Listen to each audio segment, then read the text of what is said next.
नमस्कार दोस्तों, मैं अनिल गौतम आपका इस चैनल में स्वागत करता हूं।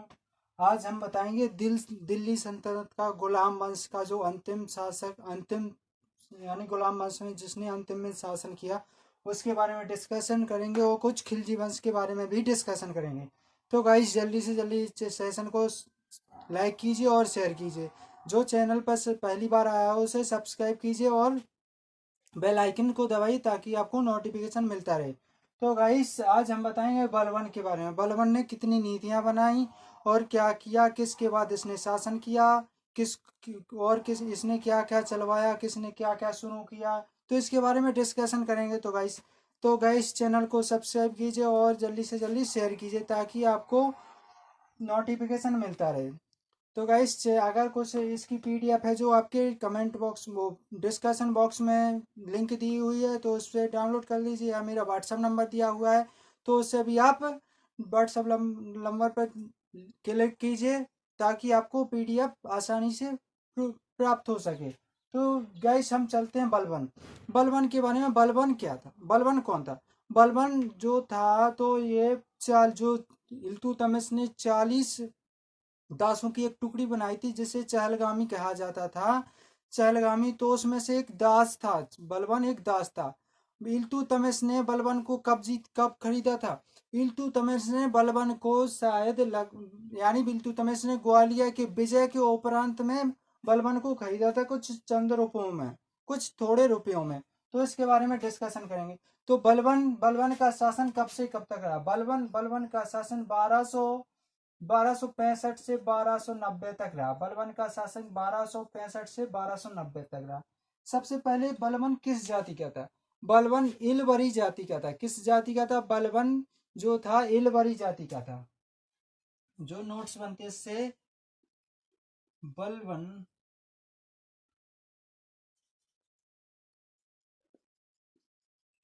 बलबन इलवरी जाति का था। इलवरी जाति का था। बलबन इलवरी जाति का था। और दूसरा, बलबन इलवरी जाति का था।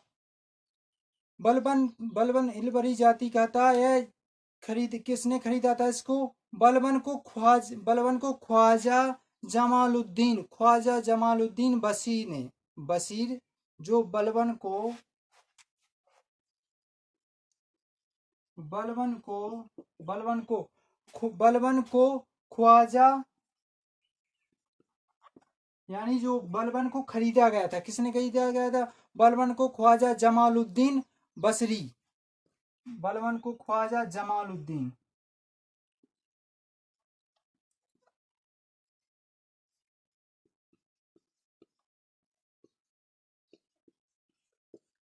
बलबन को ख्वाजा जमालुद्दीन बशीर खरीद कर कहाँ लाया था। बशीर खरीद कर दिल्ली से लाया था। एक और कहीं रहता था तो बलबन को ख्वाजा जमालुद्दीन बशीर खरीद कर कहाँ लाया था। खरीद कर दिल्ली लाया था। तो दिल्ली लाया था। क्वेश्चन बनता है एसआई में और यूपीपीएससी में कि बलबन को खरीद कर दिल्ली कौन लाया था। तो जमालुद्दीन बशीर खरीद कर दिल्ली लाया था। किसको, बलबन को लाया था। फिर ये इल्तुतमिश है। इल्तुतमिश ने बलबन को कब खरीदा था। इल्तुतमिश ने बलबन को इल्तुतमिश इल्तुतमिश ने बलबन को कब खरीदा था। बलबन को ग्वालियर विजय के उपरांत खरीदा था। ग्वालियर विजय के उपरांत विजय के उपरांत खरीदा था।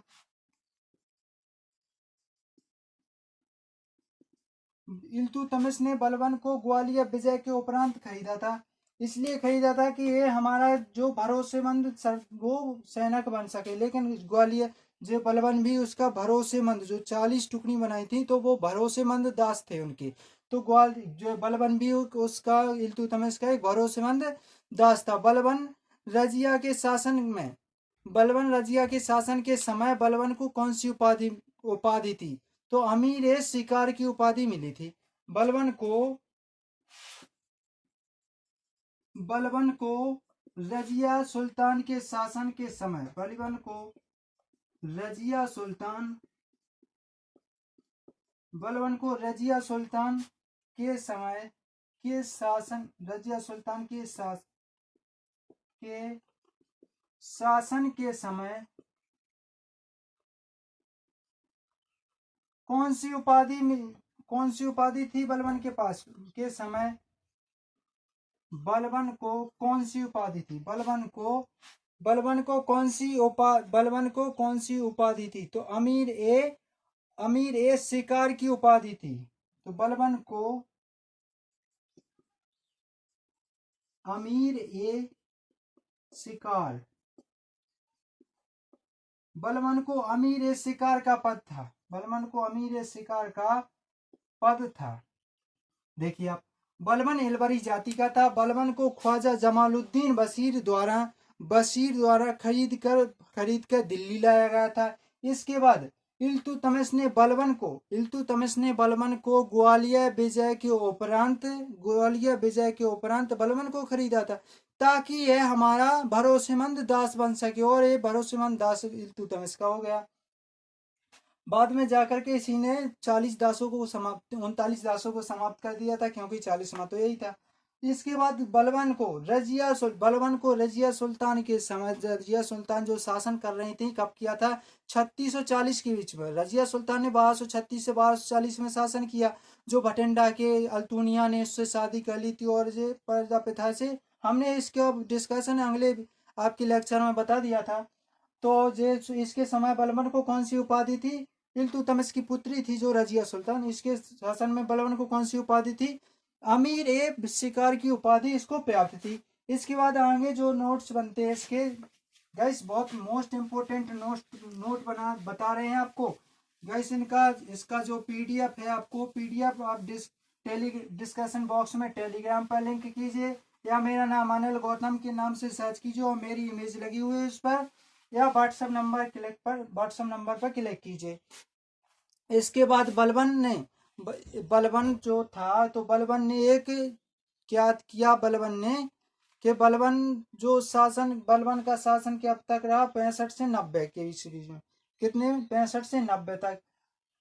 तो बलबन ने अपनी पुत्री की शादी किससे की थी? हमने डिस्कशन अगले उसमें वीडियो में बताया था कि नसरुद्दीन के साथ बलबन ने अपनी वो कर दी थी, अपनी पुत्री की शादी कर दी थी।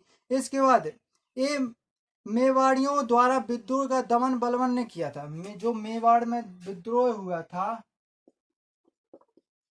मेवाड़ियों द्वारा हुए विद्रोह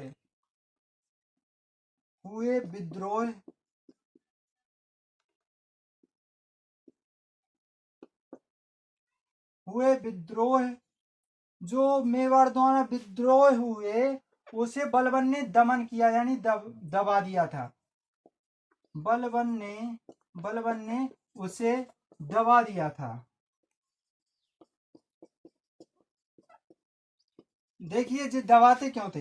क्योंकि इसमें इनकी जो पराजय या कुछ भी हुआ करता था, इसमें बलबन ने अपने, तो मेवाड़ में कुछ इसका तो कुछ हिस्सा रहा हुआ, इसलिए इसने दबा दिया। इसका कुछ बुराइयां होंगी तभी तो दबा दिया। तो बलबन ने जो मेवाड़ियों द्वारा हुए विद्रोह को उसने दबा दिया था। बलबन ने केंद्रीय सैन्य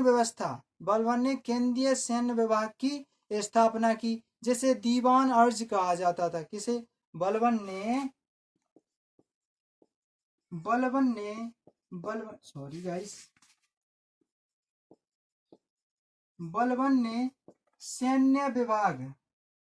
सैन्य विभाग केंद्रीय सैन्य विभाग की स्थापना की, जिसे क्या कहा जाता? दीवान अर्ज कहा जाता। दीवान ए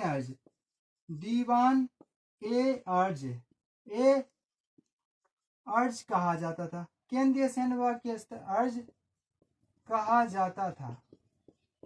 देखिए आप, बलबन ने केंद्रीय सैन्य विभाग की स्थापना की, जिसे क्या कहा जाता था? सैन्य विभाग को क्या कहा जाता? दीवान ए अर्ज कहा जाता था। इसने इसने अयोग्य एवं वैध सैनिकों को, इसने क्या किया, इसने बलबन ने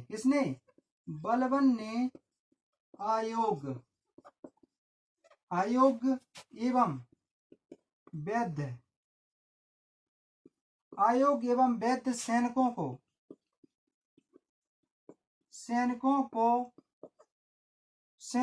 को पेंशन देकर पद मुक्त योजना चलाई।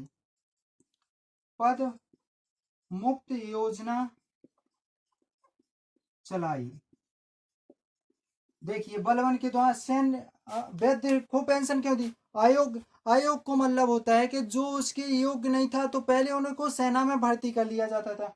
तो बलबन ने क्या किया, जो अयोग्य सैनिक थे और जो वैद्य यानी बूढ़े हो गए, उनको पेंशन देकर पद मुक्त यानी उस पद से हटा दिया था। यह योजना किसने चलाई थी? बलबन ने चलाई थी। इसने अयोग्य वैद्य सैनिकों को हटा दिया था। इसने और क्या काम किया? इसने अपनी सीमा में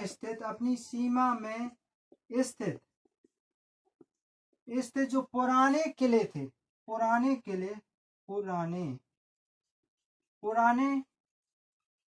इसने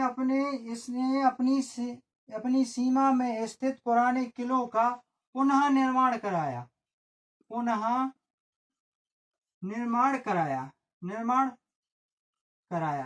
क्या किया? जो इसकी सीमा में जितने क्षेत्र थे, जितनों एरिया इस बलबन का था, इसने जितने भी इसके क्षेत्र में किले थे, इसने अपने सबरे किलों, जो पुराने किले थे, इसने सबरे किलों का पुनः निर्माण कराया यानी रिपेयरिंग करवाई, कहते हैं रिपेयरिंग करवाई।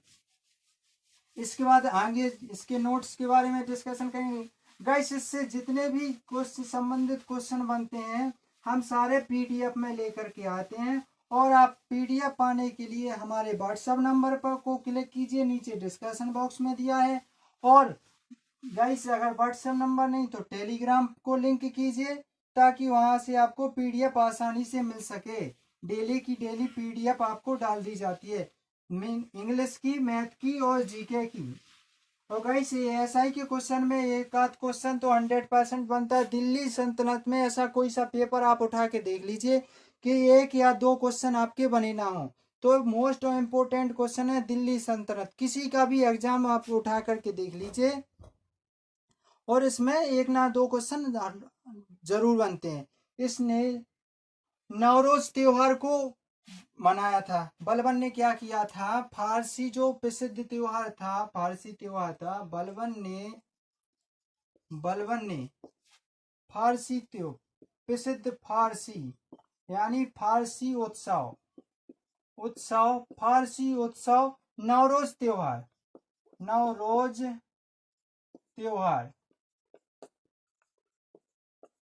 त्योहार का प्रारंभ किया।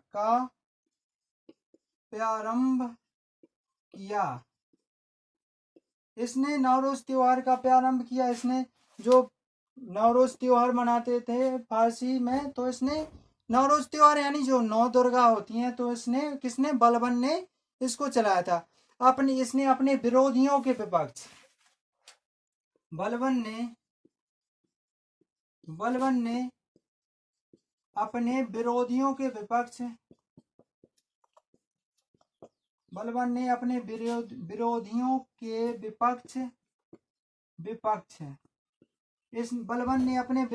विपक्ष क्या किया था? लोह एवं रक्त की नीति अपनाई।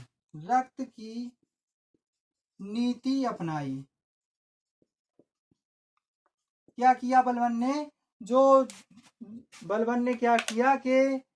बलबन ने अपने विरोधियों के विपक्ष लोह एवं रक्त की नीति अपनाई। लोह एवं रक्त यानी लोहा लेना, सबसे लड़ना, अच्छी तरह से लड़के उस पर कब्जा करके लोह एवं रक्त यानी खून लहू लुहान कर देना।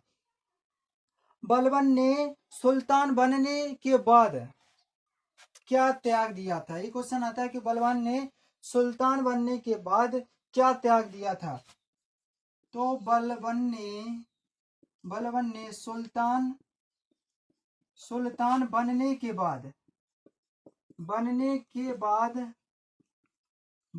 बाद क्या त्याग दिया था? शराब और भोग विलास त्याग दिया था। क्या त्याग दिया था? वाइन, शराब और भोग विलास। शराब और भोग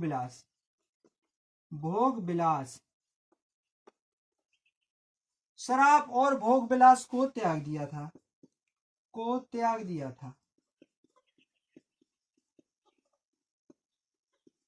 बलबन ने सुल्तान बनने के बाद शराब और भोग विलास को इसने त्याग दिया था। बलबन ने खुद को क्या कहा था? बलबन ने खुद को अफरासियाब। बलबन ने स्वयं को क्या किया था? बलबन ने स्वयं को अफरासियाब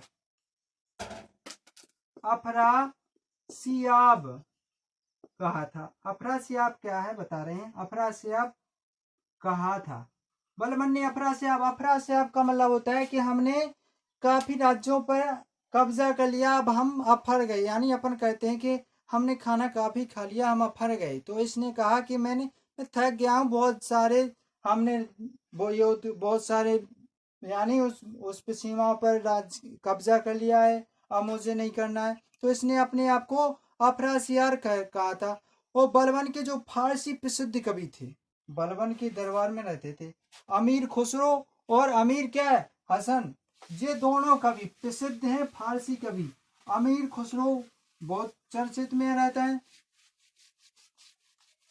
कहा जाता है कि अमीर खुसरो किसके दरबार के कवि थे? तो अमीर खुसरो किसके दरबार कवि थे? तो अमीर खुसरो बलबन के दरबार के कवि थे। एक क्वेश्चन बनता है कि अमीर खुसरो किस वंश से संबंधित है? तो अमीर खुसरो गुलाम वंश से संबंधित है, यानी गुलाम वंश में इसने कवि था। तो अमीर खुसरो किस वंश का कवि था? तो गुलाम वंश का।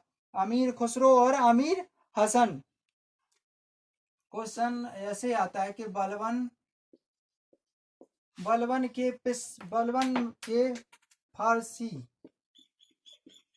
के फारसी प्रसिद्ध कवि अमीर खुसरो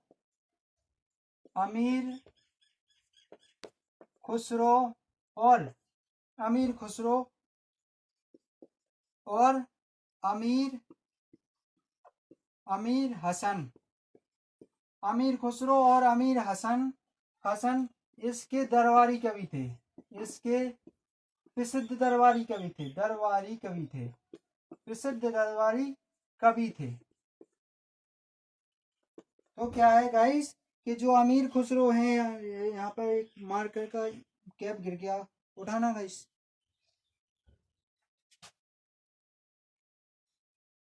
तो अमीर खुसरो और अमीर हसन इसके दरबारी कवि थे। क्या थे? दरबारी कवि थे। अमीर खुसरो अमीर हसन ने इनके फारसी कवि थे तो प्रसिद्ध। तो फारसी भाषाओं में जे कविता लिखा करते थे। क्या करते थे? कविता लिखा करते थे अमीर खुसरो और अमीर हसन। किसके दरबार में? तो जी बलबन के दरबार में लिखा करते थे। बलबन की न्याय की व्यवस्था थी, निरपक्ष थी। बलबन की न्याय की व्यवस्था कैसी थी? क्वेश्चन आता है कि बलबन की न्याय की व्यवस्था कैसी थी? बलबन की न्याय व्यवस्था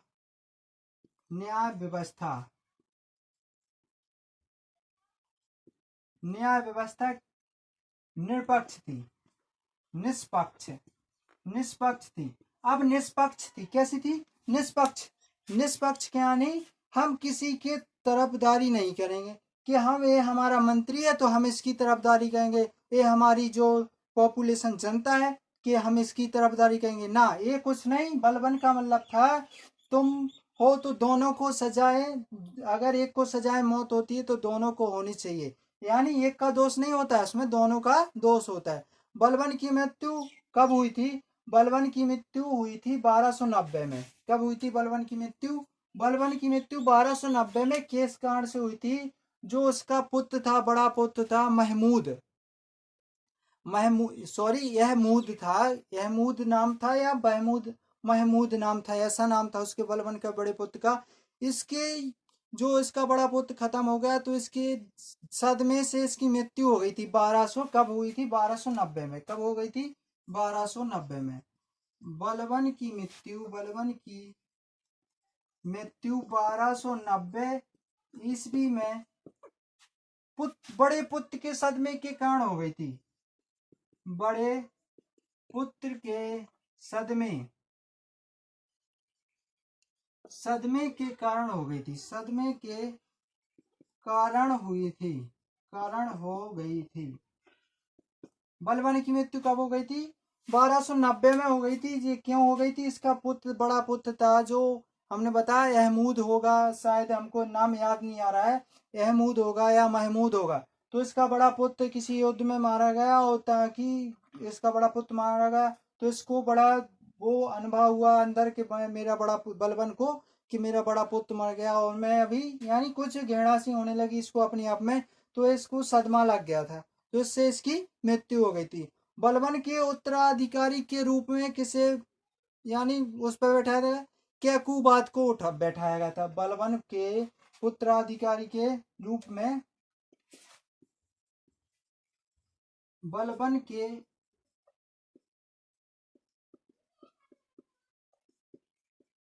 के पुत्राधिकारी के रूप में कैकूबाद को गद्दी पर बैठाया गया था। किसको? कैकूबाद को गद्दी पर बैठाया गया था। किसको बैठाया गया था? कैकूबाद को गद्दी पर बैठाया गया था। कैकूबाद को गद्दी पर बैठाया गया था। सॉरी गाइस, यहाँ पर बलबन की मृत्यु इससे 3 वर्ष पहले हो जाती है। 3 वर्ष पहले हो जाती है क्योंकि कैकूबाद तो 1287 में ही गद्दी पर बैठता है। कैकूबाद 1287 में गद्दी पर बैठता है। 3 साल तो कैकूबाद, इसके बाद और कुछ 1-2 शासक और रहे, तो यहाँ पर आपका 1290 लगभग आता है कि बलबन का शासन यहाँ तक रहा है लगभग में। तो इसका निश्चित है कि 1287 में इसकी मृत्यु हो गई थी। इसके बाद बलबन का पुत्राधिकारी के रूप में, यानी पुत्राधिकारी बोल सकें या उत्तराधिकारी, पुत्र तो हुआ नहीं लेकिन उत्तराधिकारी जरूर बोल देंगे इसको।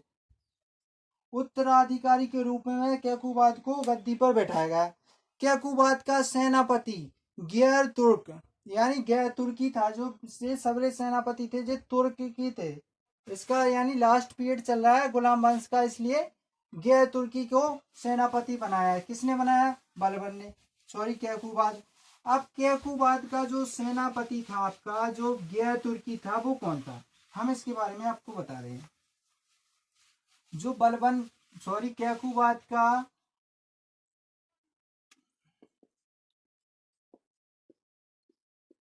कैकूबाद का सेनापति गैर तुर्क,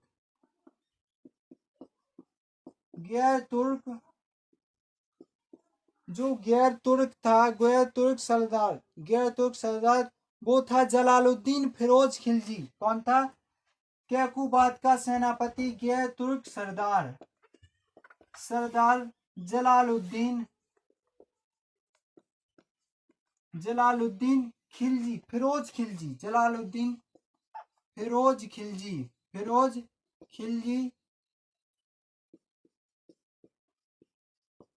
खिलजी था। इसका गैर तुर्क सरदार कौन था? फिरोज खिलजी था। कैकूबाद की मृत्यु कैसे हुई? कैकूबाद को कहीं जे जा रहा था, कैकूबाद अपने जो दिल्ली से और कहीं जा रहा था, तो ये जाते समय रास्ते में इसको रास्ते में लकवा मार गई थी और इसका 1-2 साल लगभग इसका, सॉरी 1-2 माह इसका इलाज चला कैकूबाद का। फिर इससे ये उस लकवा में ठीक ना हुआ और उसी लकवा में इसकी मृत्यु हो गई थी। तो क्वेश्चन बनता है कि कैकूबाद था जो इसकी मृत्यु किसके कारण हुई थी? तो लकवा मार जाने के कारण कैकूबाद की मृत्यु हुई थी। क्वेश्चन बनता है आपका, कैकूबाद की मृत्यु लकवा जाने के कारण हुई थी, मार जाने के कारण हुई थी,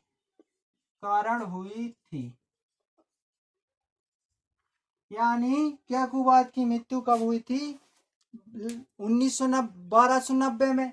तो कब हुई, किसके कारण हुई थी? लगवा मार जाने के, यानी इसको लगवा मार गई थी और इसकी मृत्यु हो गई थी। अब गुलाम क्वेश्चन आता है कि गुलाम वंश का अंतिम शासक कौन था? तो गुलाम वंश का अंतिम शासक था शमसुद्दीन क्यूमर्स। गुलाम वंश का अंतिम शासक था, गुलाम वंश का जो गुलाम वंश था, गुलाम वंश का अंतिम शासक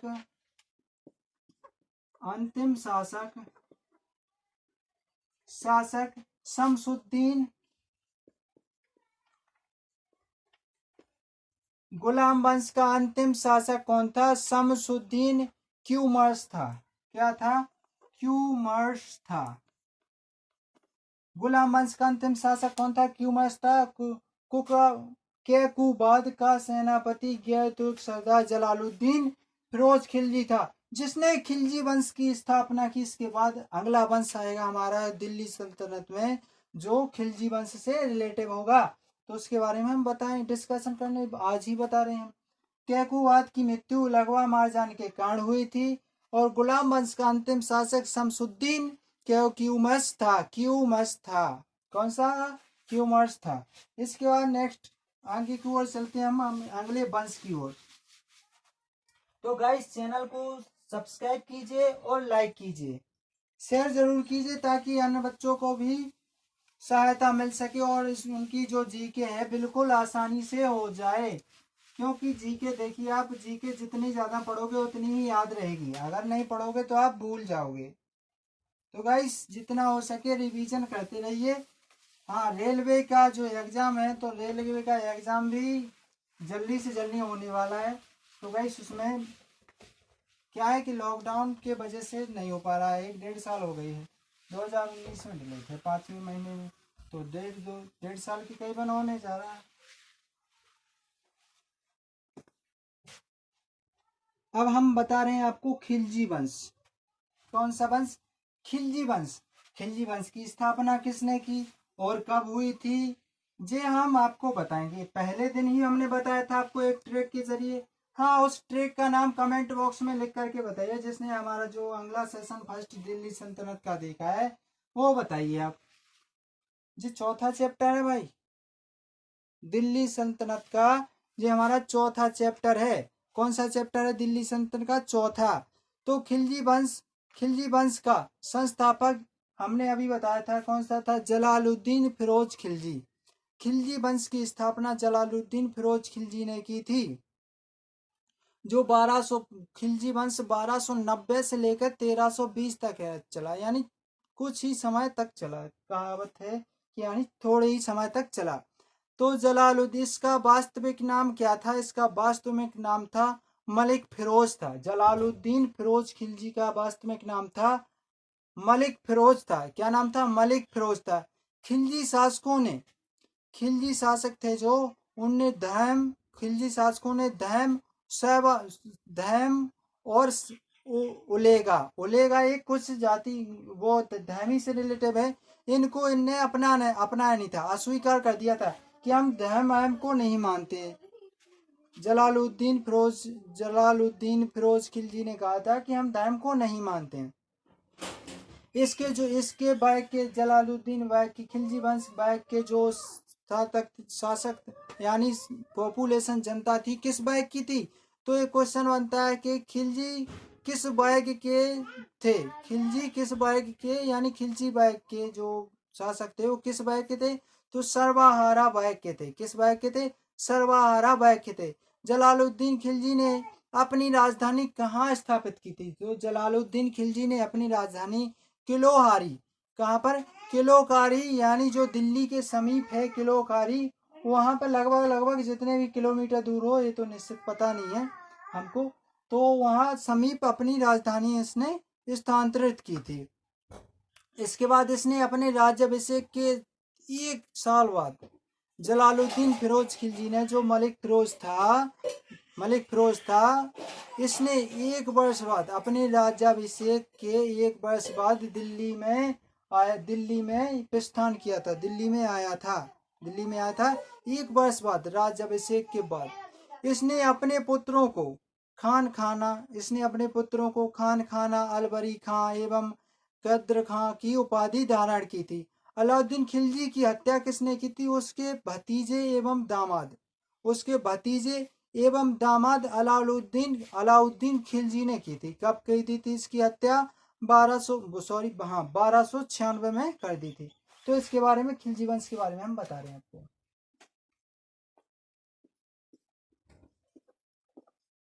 खिलजी वंश ये हमारा दूसरा दिल्ली सल्तनत का दूसरा वंश है।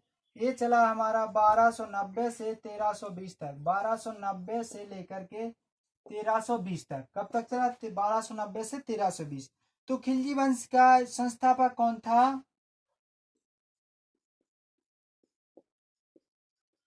खिलजी वंश का संस्थापक खिलजी वंश का संस्थापक कौन था?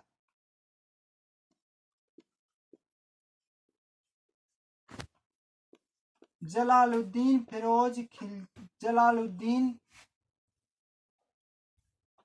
फिरोज खिलजी कौन था? जलालुद्दीन फिरोज खिलजी। जलालुद्दीन फिरोज खिलजी का वास्तविक नाम था, क्या था इसका वास्तविक नाम? इसका वास्तविक नाम क्या था? इसका वास्तविक नाम था मलिक फिरोज। क्या नाम था? मलिक फिरोज था। इसका वास्तविक नाम क्या था गाइस? इसका वास्तविक नाम था मलिक फिरोज। और खिलजी किस वर्ग के शासक थे? खिलजी वंश के जो राज शासक थे, खिलजी किस वर्ग के शासक थे? खिलजी में जितने भी शासक हुए, खिलजी किस वर्ग के शासक थे?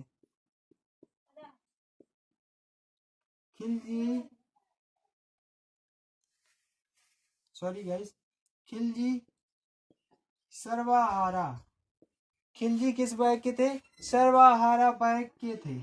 खिलजी सर्वहारा वर्ग के थे। क्वेश्चन आता है खिलजी वंश के शासक किस वर्ग के थे? तो सर्वहारा वर्ग के थे। खिलजी शासकों ने धर्म और उलेगा को अस्वीकार कर दिया था। क्या कर दिया था? जो खिलजी वंश के जितने भी वे हुए शासक थे, खिलजी शासकों ने धर्म और उलेगा को अस्वीकार कर दिया था।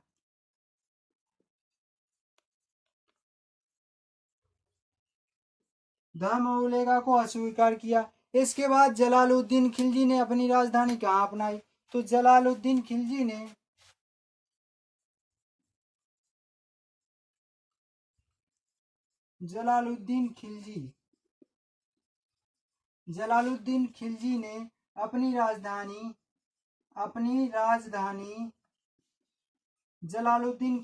अपनी राजधानी कहाँ पर? किलोहारी। कहाँ पर? किलोहारी उसी को बोलते हैं। तो किलोकारी जो दिल्ली के समीप है, जिसे कहते हैं किलोहारी। ये कहाँ पर है? दिल्ली के समीप है। किलोकारी में स्थापित की जो कहाँ पर है? दिल्ली के समीप है। कहाँ पर है? दिल्ली के समीप है। दिल्ली के समीप है। तो जलालुद्दीन खिलजी का जब राज्याभिषेक हुआ तो 1 मिनट। जलालुद्दीन खिलजी राज्याभिषेक के एक वर्ष बाद राज्याभिषेक के एक वर्ष बाद दिल्ली आया।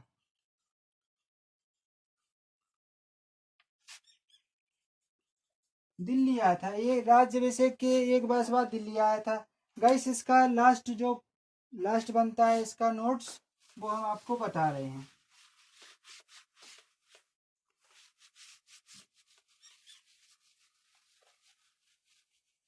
इसकी मृत्यु किसने की थी? अलाउद्दीन खिलजी ने की थी।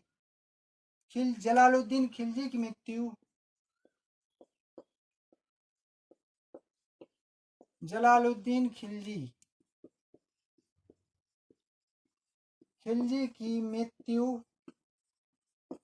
जलालुद्दीन खिलजी की मृत्यु कब हुई थी? जे कहाँ तक 96 तक रहा, तो 1296 तक रहा, 1290 से 96, तो 1296 में इसके दामाद, इसके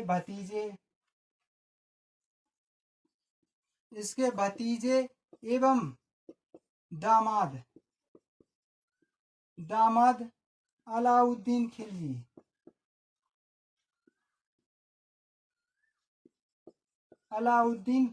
ने की थी। और 1296 के बाद अलाउद्दीन खिलजी ने अपना शासन कर लिया था। तो गाइस ये रहा आज का सेशन। कैसा लगा session? How was the session?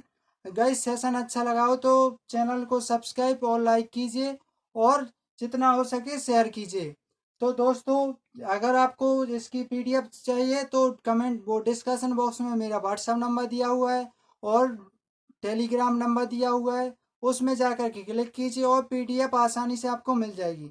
तो गाइस चैनल को सब्सक्राइब कीजिए और शेयर कीजिए ताकि अन्य बच्चों को भी इसकी सहायता मिल सके। तो गाइस आपका क्वेश्चन इससे कोई छूटेगा नहीं, ये हमारी गारंटी है। और अंग्रेजी का सेशन भी मैं ही लेके आ रहा हूँ।